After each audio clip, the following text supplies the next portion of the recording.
Ketvirta klaida - perdėtas pasitikėjimas savimi ir taupimas.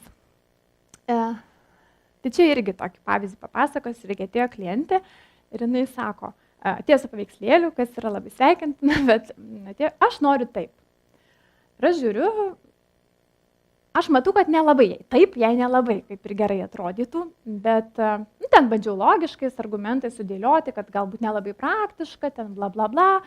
Ir jinai, matau, neveikia, sako, vis tiek noriu taip, man prie batelių tinka, man prie kažkokios ten rožės, broškės, nežinau, tinka, gerai, sako, nu tai gerai, dažom, čia bandomasis. Ir aš ją padažiau, jinai ten norėjo, šiaip gražus makiažas, tikrai viskas su juo gerai, bet ne jai. Tai va, tai padažiau aš ją ir jinai, aišku, nuėjo prie veidrodžio ir jinai žiūri ir aš matau, kad jai nepatinka. Nu, matai iš karto, kada žmogus nepatenkintas. Ir sako, nu ne aš. Ir sakau, dar plus 10 metų, ar ne? Nu jo, sako. Ir tada ką aš padariau, nu dar jinai apsižiūrėjo, tada aš aišku nuvaliau ir padažiau taip, kaip aš įsivaizduoju, ar ne? Kaip man atrodo, kad jai turėtų tikti. Tada jinai nueina prie veidrodžio ir sako, o dabar jau aš. Tai va tą ir turiu omeny, tas perdėtas pasitikėjimas savimi, tai viskas yra labai gerai, kad jūs pačios renkatės, aš labai tą sveikintum, tai yra privaloma. Bet tiesiog nebūkit gal labai tokios, negražiai pasakysiu, ožkos. Nu, ta prasme, paklausykit ir specialistų, atkreipkite dėmesį ir jų tą, tarkim, patarimus ar kažkokį, nežinau, kaip jie, tarkim, jūs mato. Gal jūs norit vienokio makiažo ar ten šukuosenos, o ten tie stilistai pasakytų, kad ar ne jums gal nelabai tokia šukuosena ar tas pats makiažas nelabai tiktų. Tai va, tai atkreipkite dėmesį tarp to ir tada bus geras rezultatas. Ir aš pati viską moku, jo, yra ir tokių, kurios, pavyzdžiui, vestuvių dieną galvotų apdažytis pačios. Kažkaip man čia įtartinai dabar išėjo tas, ne? Supratau, ne pačios. Gerai, nedarykit taip. Net ir tikrai geriausi meistrai patys nesidažo ir patys nesišukuoja.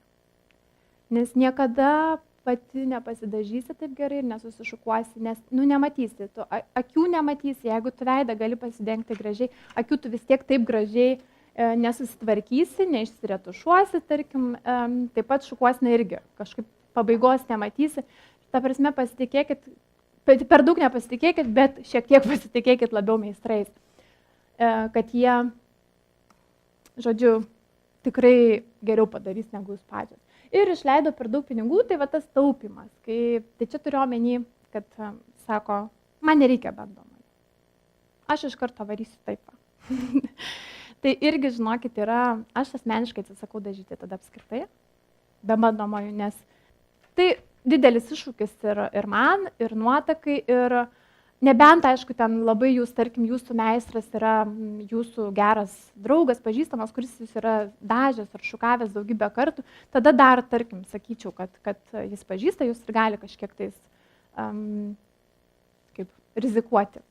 Bet šiaip, nu, būkit gerutės, nerizikuokit tą paskutinę, jeigu, kaip sakant, jeigu jau ruošiatės, tai ruošiatės. Mūsų įvaizdis, mūsų tas visas, kaip mes atrodysim, tai yra mūsų svarbiausia šventė, ar ne? Ir tai geriau nenupirkit sausainių ar kažkokio, nežinau, ten kažko nenupirkit, bet tikrai maksimaliai skirkit pinigų savo išvaizdai ir negailėkit pinigų nei makiažui bandymui, nei šukuosenos bandymui, nes nu, čia vat irgi, pavyzdžiui, pati pasidažė, jai atrodo gražu. 5. Nepadaryti namų darbai. Tai jau šiek tiek viską, kalbėdama vis užsiminiau apie tai, tai nėra vizijos, nėra pavyzdžių, tai čia reiškia jūsų yra namų darbas, kaip aš minėjau, ar ne, jau žinot, kad tuoksitės ir tada pradėkit ieškotis, pradėkit googlinti, pradėkit Pinterest'e ieškoti, pradėkit žurnalus, kalbėkite su pažįstamais, su meistrais, konsultuokitės, tą meistrą tą patį irgi būtinai, sakiau, kad pagal rekomendacijas, kitas dalykas yra, būtinai pažiūrėkit darbus meistro, būtinai, nes nepaslaptis, kad kiekvienas meistras turi savo stilių ir kaip mes ten bekalbėtume, mums sunku išlipti iš savo stiliaus. Yra kurie, pavyzdžiui, ten, tarkim, aš esu natūralistė, ne, aš natūralūs, švelnūs, subtilūs, tokie. Va. Yra meistrai, kurie mėgsta sunkius makiažus, kurie mėgsta užkalti, kad nieko nesimatytų, jokios ten gyslos, jokios ta prasme tokius stipriai kontūruoti, tai va tai yra skirtingi stiliai ir sakau, mes taip, kiek bešnekėtume, mums sunku, aš grinai prisipažįsiu, aš ryškaus makiažo nemoku padaryti. Jau man atrodo ryšku, o pažiūri, tarkim, ar ne kitas ir sako, tu nieko nepadažėjai. Nu, tai va, tiesiog. Tai būtinai į stilių, sakau, atkreipkite, būtinai peržiūrėkite darbus jų. Ne vieną, ne du, bet peržiūrėkite, paprašykite, kad jums atsiųstų, jeigu jų nėra. Nueikit pakalbėti, bent jau paskambinkite, bet nueikit pakalbėti, nes tai irgi labai labai svarbus motyvas, psichologinis motyvas, ne tik, kad, tarkim, kaip atliks darbą, ar ne, bet tokią dieną turėkite omeny, kad reikės žmogaus, kuris jums bus malonus, kuris bus mielas, kuris jūs, jeigu reikės, nuramins, palaikys. Žodžiu, tiesiog atkreipkite dėmesį, sakau, ne tik į darbus, bet ir tą psichologinę pusę. Ir nėra meistrų. Tai būtent prieš 6 mėnesius maždaug jau turėkit meistrą. Jau būkite išsirinkusios, pakalbėjusios ir maždaug aptarusios viziją, ką maždaug darom ir jau reikia pradėti galvoti apie bandomąjį makiažą. Nesuplanuotas papildomas procedūros. Tai lygiai taip pat irgi viską, ką tiesiog reikėtų apgalvoti, susidėlioti, suplanuoti laiką, ką kada darysi. Netinkama apranga ir netinkamas laikas. Čia susiję irgi su bandomuoju makiažu. Tai jeigu jau sutarėt, kad bandomąjį nepataupysit ar nereisit tą bandomąjį, tai irgi atkreipkite dėmesį būtinai į tai, kad reikėtų pasiruošti tam bandomajam. Tai be to, kad reikia būtinai neštis nuotraukas kažkokias, nes iš pasakojimų tai nieko nebus, nes, žinot, jūs pasakot vienaip, aš perverčiu savo galvoje kitaip ir, žodžiu, vis tiek neišeina, mes nepadarom niekada pagal atpasakojimą gerai. Geriausia, kai turit nuotraukas, sakau, atsineša, tada parodot, aš noriu taip.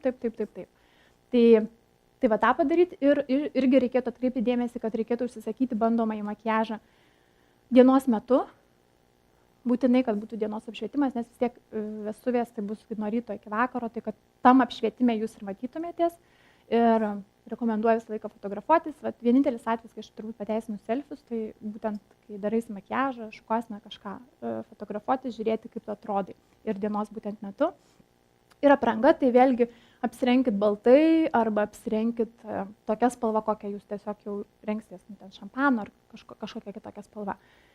Tiesiog, kad jūs kuo arčiau pritrauktumėt save prie tos dienos.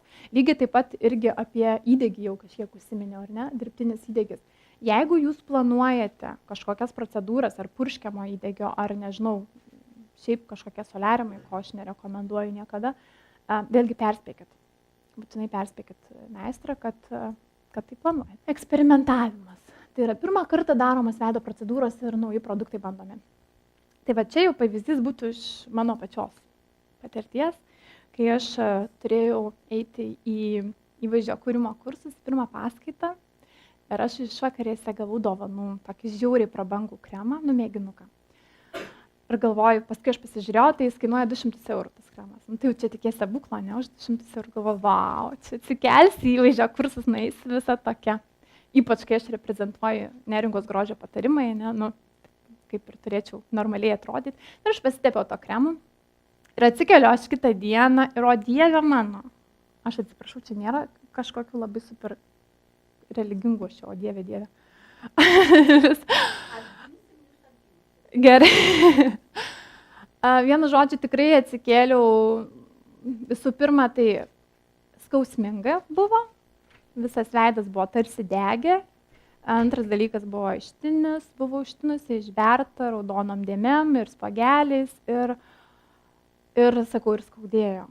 Tai buvo labai labai blogai ir tikrai labai liūdna ir ačiū Dievui, kad visgi tai nebuvo mano kažkokia šventė ar kažkas, nežinau, labai labai svarbaus, nors visgi tai man tai buvo svarbi diena, nes sakau, tai buvo pirma diena, kai norisi kaip ir susipažinti ir palikti kaip ir teigiamą įspūdį ir gavosi šnipštas vietoj to, kad aš ir atrodžiau baisiai ir dar blogai jaučiausi, neskaudėjo. Tai va, tai labai svarbu, jeigu iki to laiko gali dar kažką, tarkim, aš parašiau iki 2 savaičių, dar kažkiek galit eksperimentuoti, tai jau grinai 2-3 savaitėm likus iki vestuvių, nieko nebedarykit. Viskas jau baigėsi, kremas, nežinau, lupkit ten su pirštuku, kad tik tais nereikėtų nieko keisti. Nes kai kurios alergijos, bėrimai, tai va, ir nyksta 2-3 savaitės. Man pačiai, tarkim, savaitę laiko gal viskas užtruko. Bet nežinai, kokia reakcija gali būti, nuo ko kilti. Tai va, tai tikrai nebūkite tais bandomaisiais triušiukais. Ir 7 yra prastas laiko planavimas. Tai šiek tiek irgi jau buvau užsiminus prie kitos tos laidos, bet tiesiog apgalvokit viską labai labai kruopščiai, kad nebūtų viską daroma paskutinę minutę. Depiliacija, manikiūras, pedikiūras. Aišku, manikiūrą, pedikiūrą įtraukiau gal dėl to, kad tiesiog paskutinę dieną nebūtų streso, tik dėl to prieš tai dieną rekomenduočiau pasidaryti. O depiliacija tai buvo irgi taip, kad klientė ūsiukus tiesiog šalinosi prieš tą pačią jo dieną, pasipešiojo. Ir aišku, jai ne tai, kad jie augo, bet žinot, tas būna spagiukas kažkokia, sureagavo, tiesiog susidirgino oda. Ir vėl, tai kam ten papildomai tų maskavimo priemonių, ir be to spagiuko vis tiek gerai nepamaskuosi, vis tiek ten jis matysis iškelio šiek tiek. Tai va, irgi rekomenduočiau prieš savaitę susitvarkyti. Dar, tarp kitko, grįžtant, jeigu apie tą pačią šiek tiek depiliaciją, apie antakius, tai irgi rekomenduočiau praktiškai, kadangi žinau pavyzdį, tai ir žinau, kad antakių per ploni arba netinkama antakių forma yra irgi viena iš dažniausių klaidų daroma, tai dėl to rekomenduočiau irgi maždaug vos ne prieš metus apsilankyti pas antakių meistrą ir pasižiūrėti, ar pas antakių, ar pas vizažistą, pasižiūrėti, ką jisai galvoja apie jūsų antakius, nes gali reikėti tiesiog paauginti šiek tiek. Tai, o jau tą galutinį tokį vestuvinį, tai sakyčiau, prieš savaitę tikrai užtenka, kad viskas dar kaip ir gražiai išsilaikytų ir nieko, jeigu kažkas, tarkim, sudirks, tai per savaitę išnyks. Ir įdegis.